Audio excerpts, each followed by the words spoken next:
Shalom, shalom, people of God. I hope you all are doing well. Welcome back to my channel. If you haven't done already, please subscribe, like, comment, share, and join me on this wonderful journey that I'm on. Today I brought a special guest with me, and we're going to give her some time to briefly tell us who she is, and we'll get deeper and deeper in this video after she tells us who she is, and I'll tell you guys what this video is all about. So let me just give her a little time to just tell us who she is, and just whatever she feels comfortable sharing with us. Time is all yours. Thank you so much for your invite, sis. I appreciate being here. My name is Emerance Mutimukeye. I go by Emmy or Chuchu. And I am a big sister to this beautiful young lady. Thank you. Well, welcome to my channel. I am so excited to have you here, and I'm so excited to just hear what you have to tell us and to just learn from your wise self. So without taking a long time, today's video is going to be just a bit sensitive to us. Because we're going to just focus more on some things that we've never truly talked about, or never truly just cared to dig deep into. As you all may know, we are in the month of August, and it is a hard month for so many of us. It is a very difficult month, especially in these days. So today we're just going to briefly talk about our experience, mostly her. I'm just gonna add a little bit and a little bit, and as we go on, because we both were in the massacre that happened back home in the month of August. For those of you who don't know what I'm talking about, in the month of August, the 13th in 2004, so exactly 19 years ago, my tribe, the Banyamulenge tribe, experienced the most horrific tragedy ever. And in that tragedy, we lost about 166 lives, and many more were wounded, and and some of us survived. So we are here to talk about that, and please just bear with us, and yeah, we'll go on from there. So with that being said, I would like to give a little bit of time to my sissy here, and I would like to let her tell us first, before we go into the time that we will never forget in our lives. I want her to tell us what shaped her into who she is today. Is it the things she went through? Is it the lessons she learned? Is it what she's just gonna briefly tell us? What are the things that shaped her into the woman that she is today? Okay. That's a really good question, and there's a lot one can say in regards to that specific question. But to not take too long, what shaped me into the woman that I am currently, I would have to include my past in the answer, because I'm a believer that things that we experience, whether positive or negative, builds us into who we become in the future. And because the things that we experience are, ultimately things that just become part of our life for eternity, a lot of times you find yourself becoming someone that either wants to make their old self proud, or someone that's just wounded and hurt. So it all has to do with how you handle your experience. So to answer that question without me going in roundabouts, I would have to say my past has definitely shaped me into being the lady that I am today. Wow. Yeah. Okay. You did mention that, well, that's the only thing you really mentioned, that your past is what shaped you into who you are today. Without us going really, really deep into your life, you mind telling us just a little bit about your past? Okay. Yeah. Well, I'm not too grown, but I have been around for a minute. So it would be some type of book if I was to discuss my past. But briefly, I'm a Munyamurenge, and I come from Congo. So that itself has a message in itself. Just the childhood that I had, we had as a family, was not something that we. Ooh, why am I emotional already? That was too fast. The childhood that we had itself is not something that someone wants to hold on to, because I'm okay, I'll make it. Because the wound and the pain that endured from that time. Growing up, we all know, specifically my tribe, you grew up with the side eye, if I can say that literally, in school, in just daily life. There was never a place that felt home. There was never a place that felt home to me, personally speaking.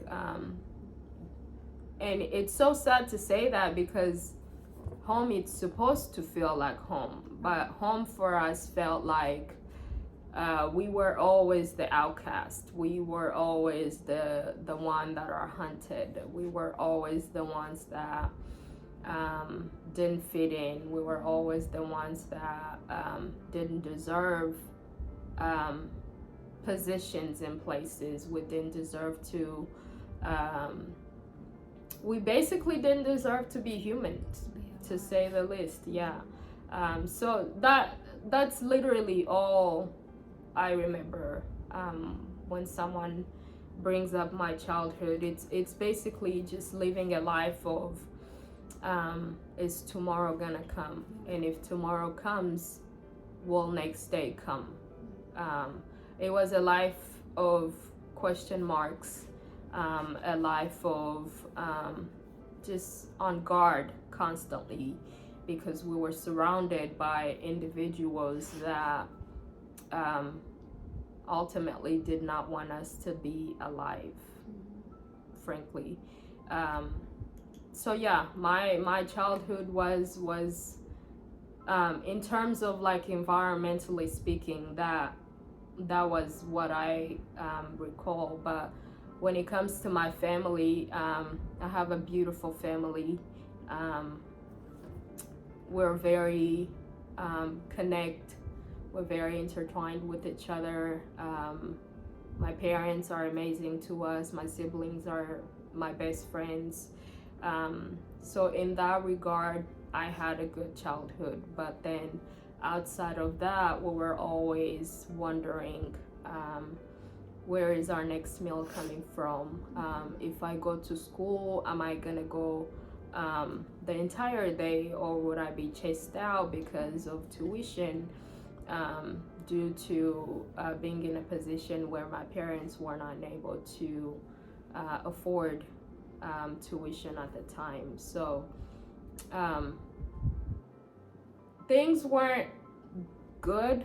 I don't consider myself as someone that had, you know, a beautiful childhood with Barbies and all these, you know, fancy things that a child grows up with. But I am thankful for that experience, because like I mentioned earlier, that is that's where I was developed from, and that experience has given me the perspective that I have as we speak when it comes to life and just the world in general. So that just adding a little bit to what you just said, experiencing such thing, you have to understand that we were so young, and growing up in an environment that it literally feels wrong to be alive just eats a child up. And if I were to say anything, I would actually say that that's where some insecurities start to be developed. Because you're a child and you just wants to be around and you feel any unwanted. child, and then being who you are from your tribe feels wrong, and then they make it sound like it's so wrong to be alive. They make it sound like it's illegal for you to be breathing. They make it sound like it's illegal to look like how you look. It's illegal to you don't have a place in the world. Have the nose that you have. They just make being alive so difficult, and it's just so terrible for a child to go through something like that. Absolutely. And it's wrong.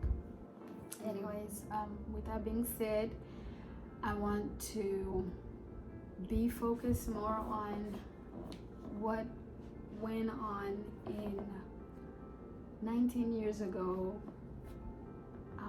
in Gatumba. Tell us what you feel comfortable sharing.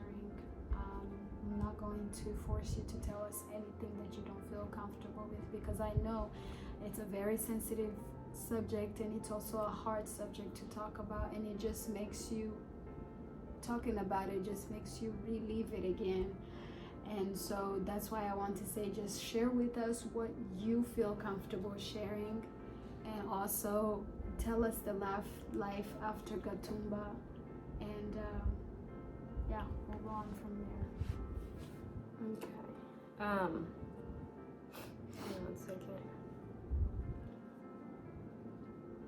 So, I'm a very emotional person, so bear with me. Especially when it comes to this, because it's bigger than I am. Maybe that's also what you went through made you emotional. Do you think so? Do you think it's possible to be for emotions to be the way they are because of something you went through? Like, there's some people who are severely emotional, and there's also some people who are just emotionless. Yeah. Do you think that just has to do with something people go through in life? Absolutely. I would definitely have to agree with that, because like we said earlier, our experiences literally shape who we are, because these are things that are like changing our brain functionality. So there's two ways people deal with trauma, with such a shocking event. Either you become very sensitive, which is me. Like, literally every time, the minute I start thinking about it, I just tear up. Not because I'm a crybaby and my tears are literally like sitting right here all the time. I don't know, it just made me very soft and very like my emotions were like unrivaled after this. And then there's people on the opposite side that literally become detached to everything and anything, where emotions are absolutely not present. They could talk about this and you would wonder if they're telling the truth or not, because they just have a flat affect. And that just goes to say people cope with trauma differently. There's people that go through that and build and just put their walls up and absolutely trust no human being.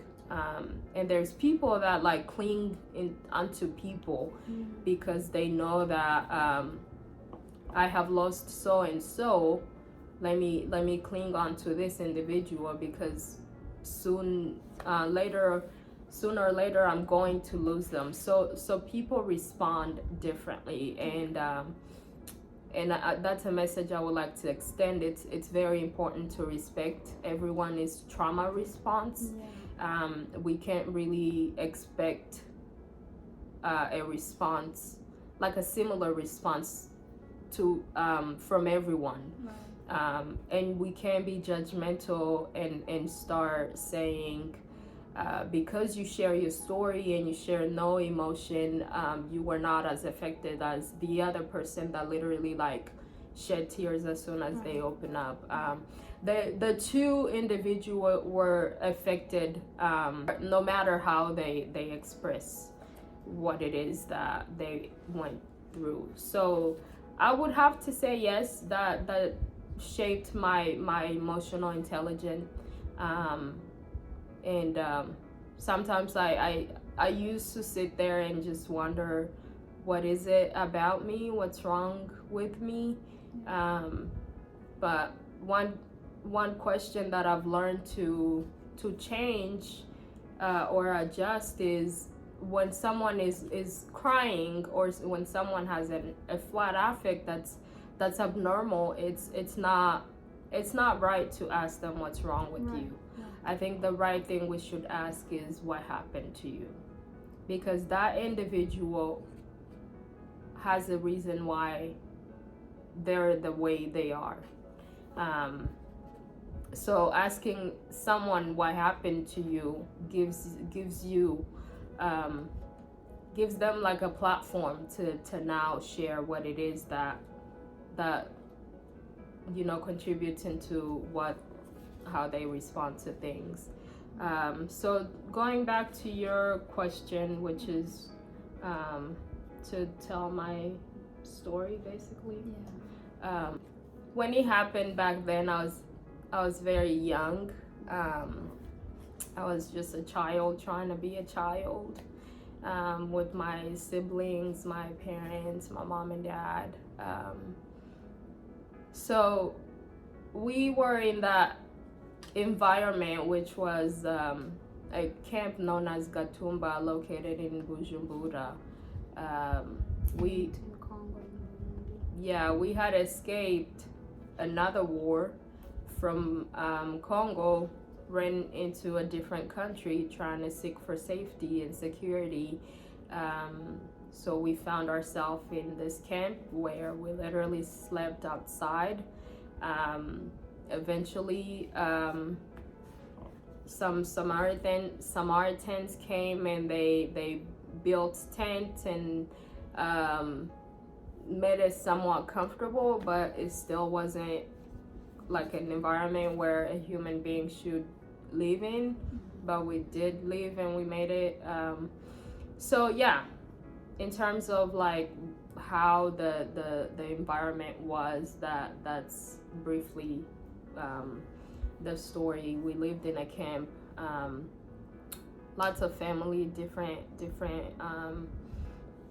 we were all located in different tents, but the tents were literally like next to each other. So we were all neighbors, and these were people that we grew up with, went to church with, sang in choir with, our pastors, our uncles, our aunties, our nieces, nephews, best friends. So we were a family just trying to survive and make it to our next destination, whatever that was. So life was okay. Actually, life was okay. We didn't eat like how you're supposed to eat as a human being. We didn't have breakfast, dinner, and lunch and snacks in between. But we ate, and one meal a day was literally a blessing. And we when you were able to get a cup of water, that was also a blessing. And we went to sleep after that and woke up and waited for help and assistance. We didn't go to school. There wasn't a way for us to continue school, so all the kids would just wake up, run around, play all the childhood games we played. Life was life. Life was life. We would go to church, wake up early in the morning, go to church, did our regular routine. My community is very Christian based. God is literally our primary. So we prayed a lot because that's all we've had. God has been the only consistent thing in our life. August came around, August 1st. We were all okay. Nobody expected anything like what took place. And that on that day specifically, it was a normal day to me, wouldn't you say? It was a normal day. Once again, we went out, we played, we just did life as we were doing prior to, and then some of us went to sleep. We used to go in early because of mosquito and just like things that were around that weren't safe for kids, so our parents will like take us in, just so we're in a safe environment. And then when we the young ones were in, our parents will sometimes go out and just hang out, pray, talk about life, laugh, just have like a community gathering every night. So it was loud, but not like bad loud. It was like people just socializing. So that night that happened, and then out of nowhere, people started like sharing weird information. Like people would go shower where we used to go shower, and they would come with like uncomfortable information that like they saw certain people hiding behind the bush, because we were basically in a forest, but like they had trimmed the grass and just built tents, but surrounding the camp were trees and bushes and all kinds of things where and that in those environment, that's where we used to actually go and shower and just do our businesses. So people will share things like that, and we wouldn't really acknowledge it, just shake it out and be like, you're just scared, and then people would move on. So yeah, those are things we heard. I didn't like personally hear it. So, and then out of nowhere, we started hearing like people singing. A part of me believes that they used the singing because it was people that had tracked us and they monitored our daily life and knew the things that we did and the way we engaged with our families and friends. So they came with singing, just like how we used to sing when we were like doing our overnights. And because of the singing and all that, some people just thought, oh, it's our people that are just praying and praising God. They had drums, they had all kinds of like equipment as they were singing, but some of us just felt really uncomfortable and very like this is unusual, but okay. And then out of nowhere, a war started, literally a war. After the singing, they all like positioned themselves in different places. People were behind tents, in front of the tent, in the tent, literally like surrounded the whole thing so that nobody would escape. So that goes to say their plan was to literally demolish every soul, every body that was in those tents. And that includes, you know, me and my sister and my friends and my, you know, everybody that's surviving and thriving right now. So yeah, they started the shooting. They had all kinds of things they were using. They had guns, they had gasoline to burn. When they ran out of bullets, they would use gasoline. They had grenades. They had whatever you could think of to like take a human's life. They had all that. So they started. Meanwhile, people started running. I mean, that's where a flight kicks in. You either freeze, you either run, or you either fight. People were fighting, people were running, people were just frozen.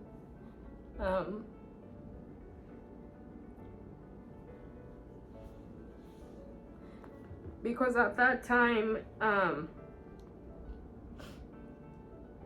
like your parents weren't around, they were also trying to survive. Your best friends weren't around, they were also trying to survive. We were all, every individual was on their own. So people were you know, reacting to how a human being would react to danger. So my response was to freeze, because I was laying down with my mother and my two of my younger siblings. We were all kind of scattered around because of space issue. So my dad was like in a whole different place. He used to sleep outside because most of our dad would just sleep in a weird place where there was just a cover up, but weren't really inside anything, just so we can have a place to sleep. So yeah, I responded with just like I froze. I didn't know what to do. My mother took the position of also like just freezing. She immediately started praying. People started praying. Like I said, God has been our number one source of protection, source of refuge. Like that's where we run to when danger happens. That's where we run to when we don't know where to run to. That's all we know and all we've been taught to know. So people started praying. You would hear people repenting, and here I am laying down, like wondering, why are people repenting? Like, is everybody actually going to die? Like, nobody's gonna wake up tonight? Like, what is happening? What's going on? You have all these questions running through your mind and no one is there to like answer. And you cry to God and you're like, okay, you're the only one that we kind of need right now and run to, but did you also disappear? So yeah, those were questions just running through our mind. And you would hear as people are running out of the tent, you would just hear them like collapsing. And then you would hear other people just crying for water because they're bleeding to death.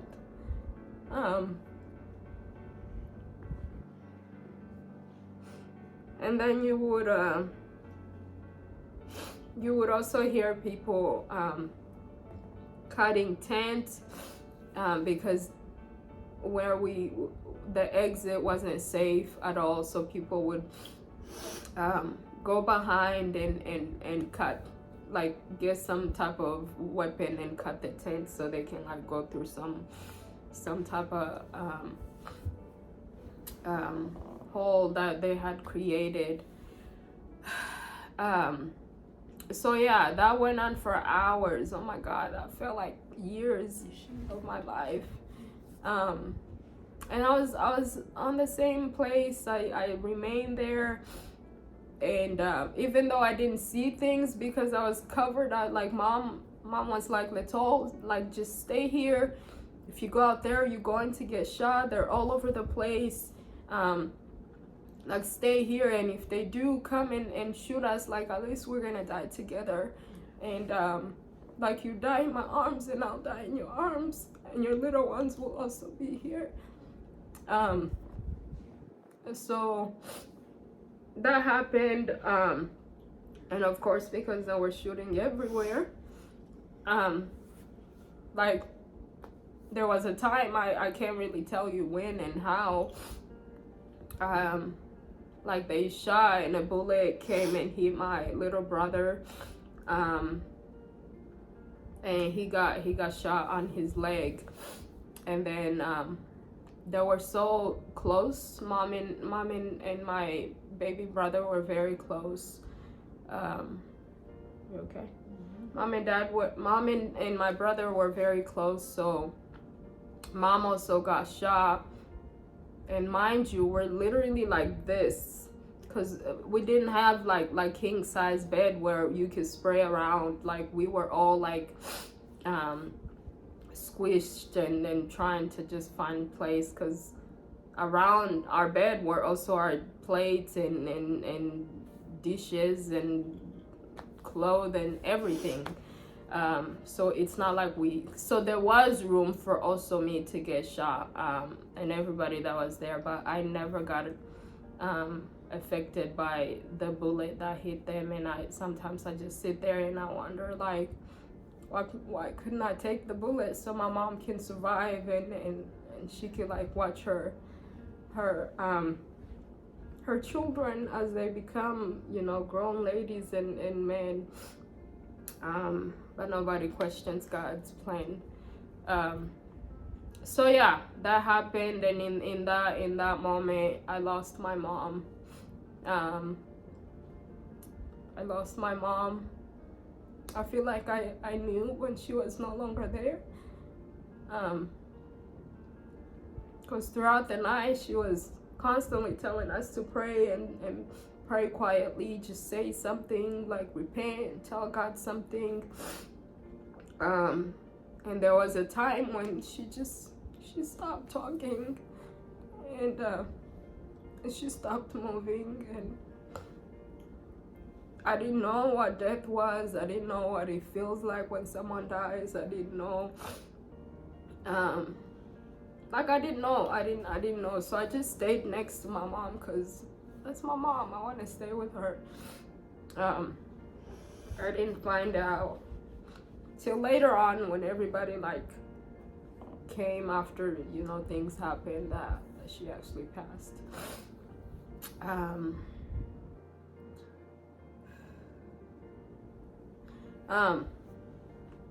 So yeah, and then morning came, sunset, like the sun rose and nobody wondered.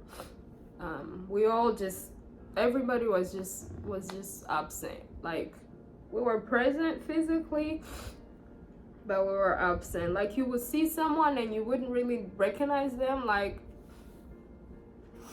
we were just there. I remember, like they literally had to come and like pull me out of my mom's arms. And I was all sticky with blood. My hair was like all together because my mom's blood had shed on me. My clothes was covered in blood. My dad like literally like looked over me to make sure I didn't get shot, and I told him like I'm okay, I didn't get shot, and he was like, there's no way, you have blood all over you. And I was like, no, I'm fine. Mom is not moving. She's still laying there. And Dieter has blood all over him.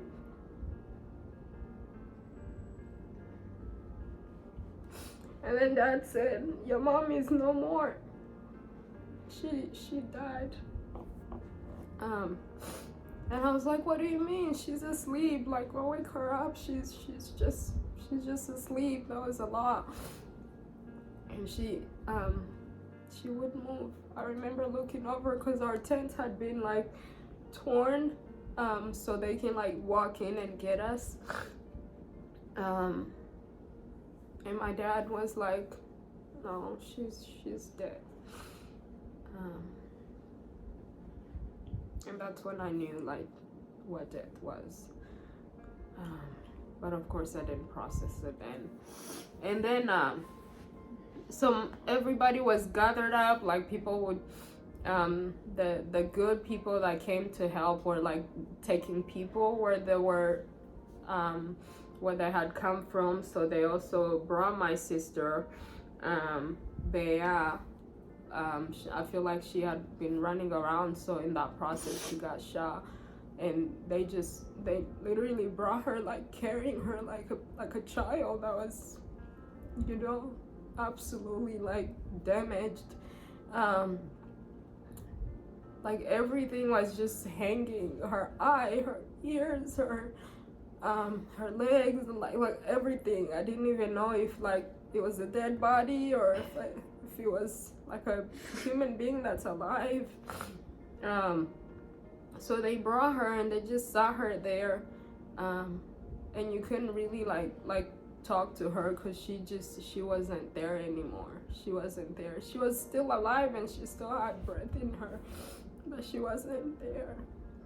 She wasn't there. And then yeah, and then by morning they brought like buses that would transport people to the hospital, and like the ones that have been deceased were like taken in this place where they were like covering them up with like white clothes and labeling them and writing their names so they know who's who. Yeah, that's how it happened, and nobody got to say goodbye. Nobody got to. The kids were like taken into like family members' places, and we were taken to like our cousin's house, and we didn't like be at the barrier. There wasn't really a barrier, to be honest. They just dig a big hole and just put like everybody's bodies in there, no respect or no nothing. And that's why we take this time, and people don't understand the magnitude of it. Like, we didn't get to bury our loved ones. We didn't get to put flowers on their grave. We didn't get to do all these ceremony things that the people get to do. So when we take this time every August and people are doing things that they just feel like doing, it's very disrespectful and it's very hurtful, because we're doing things that we weren't able to do on the actual day of August. The ones that are able to, they travel there and they put flowers, and the ones that are like, you know, on the other side of the world, we just take time. We take time because that's all we owe them. We owe them time and respect, to just make sure that their names are always on their lips. And even during our event, we read their names. We show them respect, because the world didn't show them respect. The world didn't respect, even when they didn't respect us as, you know, live people. Even our dead ones didn't even get the respect that they deserved. So the least that we can do is respect and just honor them. Us who were able to survive, we can. We don't intend to stop doing this wherever we're at. So yeah, I'm gonna stop there, and I'll pass on the microphone to you.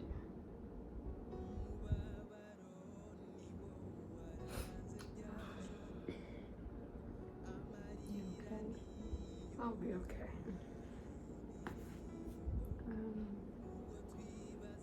I don't know.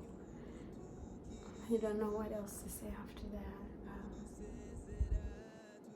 For me, I was still young, so my brain was still developing, really, if I could say that. So I just remember very little. But I also responded the way she responded. That I remember. I froze. I just froze, and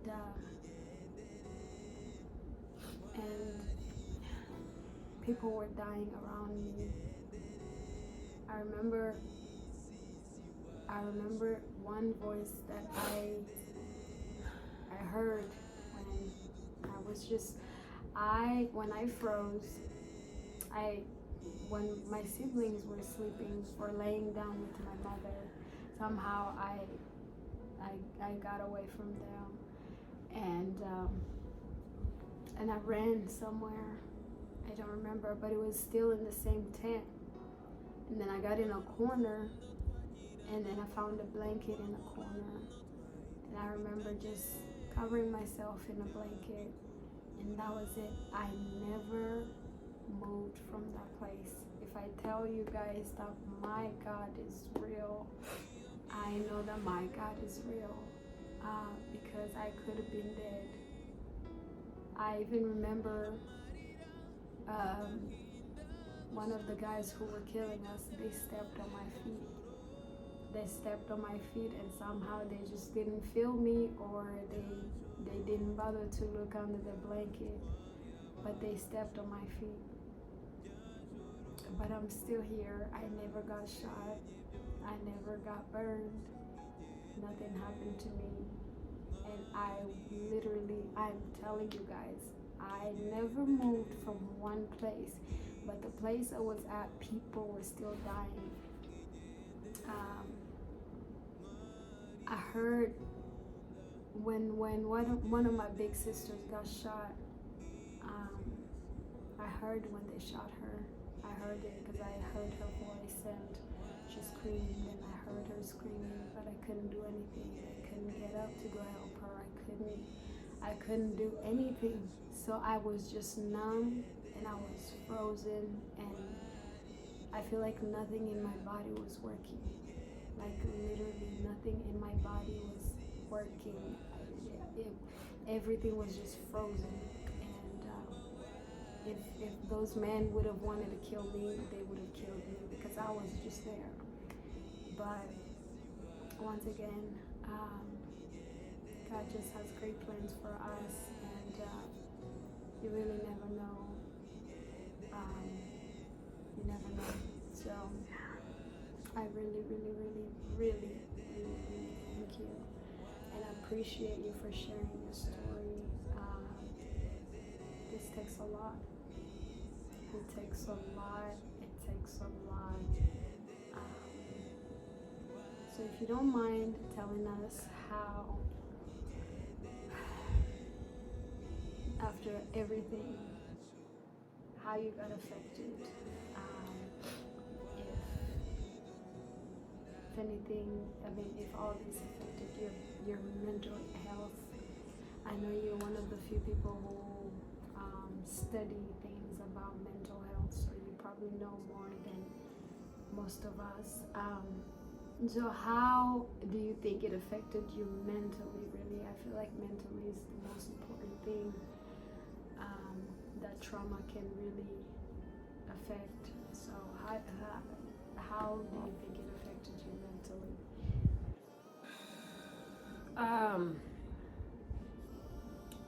Because as soon as we got out of that environment, we literally went back to normal life the next day, like nothing had happened.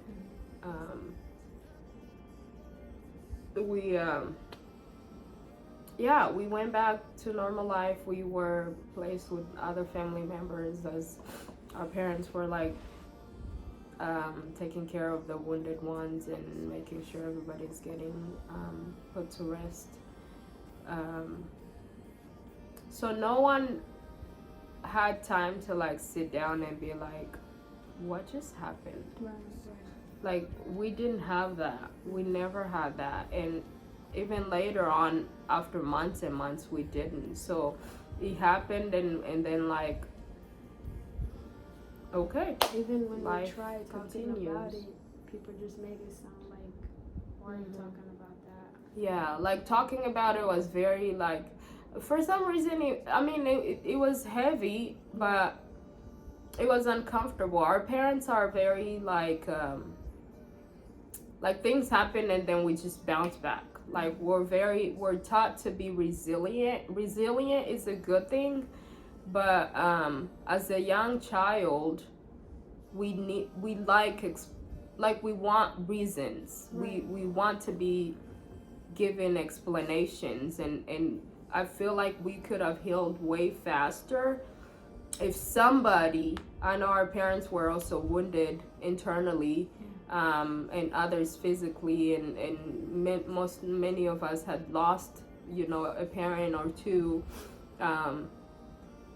So I don't really blame our parents because they were also processing their response as well.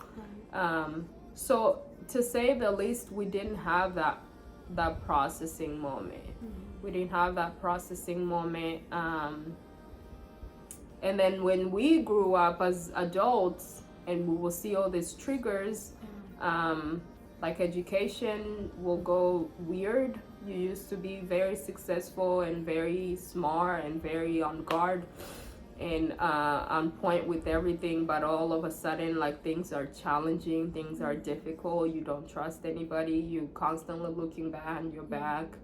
Those are things that we went through, but we didn't know why we went through that.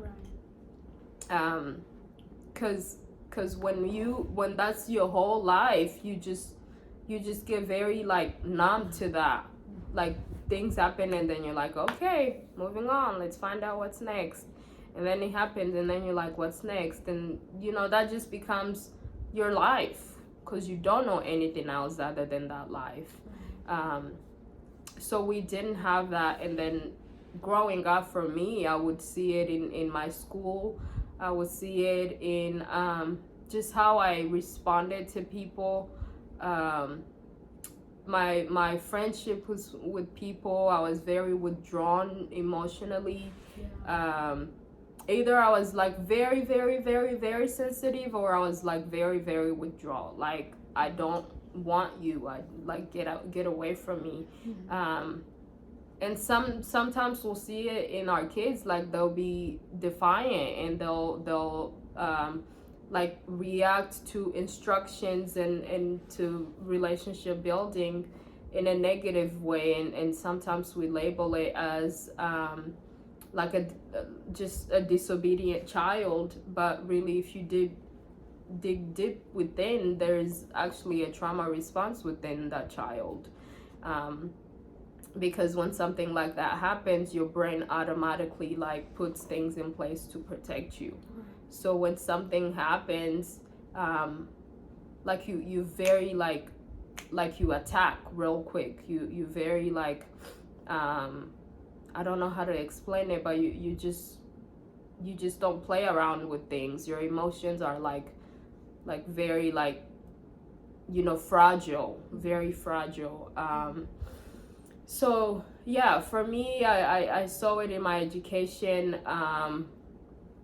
and eventually I started identifying myself as just a dumb child. I wasn't meant to be successful in school, I'll just continue failing till I no longer need to go to school.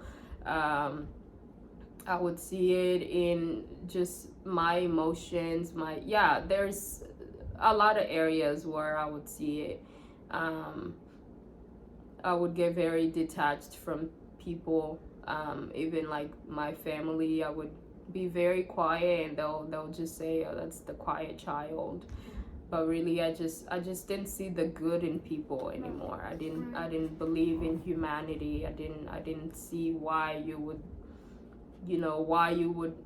build a relationship with a human being if they're gonna kill you just the next day, because that's what we had experienced our whole life. You literally sat down with friends and family in school, and then the next day their parents were like hunting you and trying to destroy you.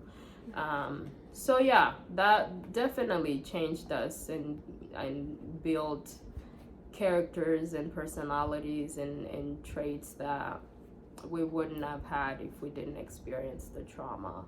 So I would encourage my fellow survivors to study themselves, and try to pinpoint your triggers, because sometimes you blame yourself, but really you're just not healed.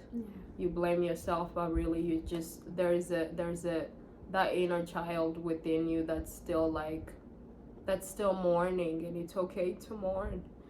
But we can heal. We can heal no matter the depth of our wound. We can definitely heal. It just takes time. It takes dedication. It takes vulnerability to just put things aside and just be like, I don't know. I really don't know, but I'm about to go on this journey, and I don't know what's on the other side. But sometimes you find the light at the end of it, and sometimes you just continue and until you just so yeah, it definitely affected us, and we're not into like talk about it, express your feelings, know how you feel. We don't understand how to like study our body, our communication, like our body, the way it communicates to us, like, because trauma can definitely be physical. Like you can feel some physical things and you think you just have some type of physical illness, but of course we just push it at the back burner, and then we're like, oh, I'll just take something and I'll be fine. But then that comes back, and it comes back, and it comes back. I think that's when we should stop neglecting ourselves and try to find the reason behind your condition. But the most important point is that healing is possible, and it's only possible when you're willing to take that journey.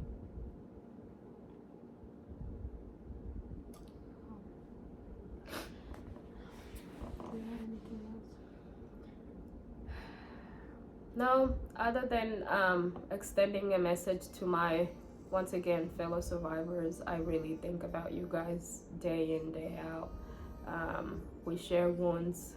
It might be different for everybody, but somebody understands you, and I'm one of those people. Me too.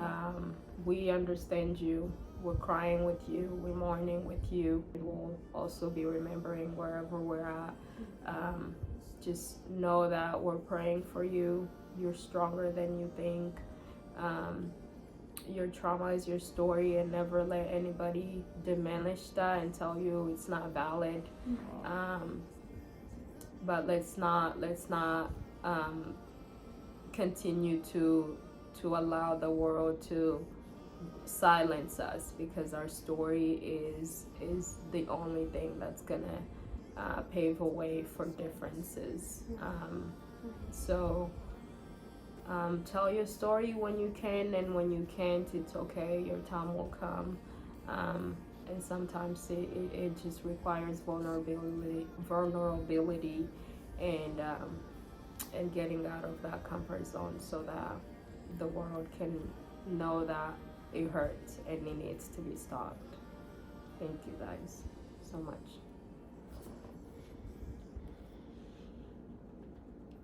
Thank you so much. Thank you. I like I said before, I know it was hard, but sometimes it's necessary. Sometimes the first step to healing, you gotta let it all out. So I'm so grateful that you were able to do this. And I know it's been 19 years, and you wouldn't believe that it's actually the first time of me hearing her speaking about it. So this just shows how strong you have gotten and how brave you are to all this. So I thank you. May God bless you. To all my survivors, we love you guys, and we're praying for you guys. And be strong, and just take a journey of healing. It's never too late. It's been 19 years, but if you haven't started healing, you can take a journey and start healing. Whatever that looks for you, it looks different for so many of us. But however that looks for you, just take the first step. That first step is actually the hardest step you ever take, but once you take that first step, everything will come through in line. So we're thinking of you guys. We love you, and be strong. And it's okay not to be okay. It's okay not to be okay. And for our loved ones who passed away, may they rest in peace.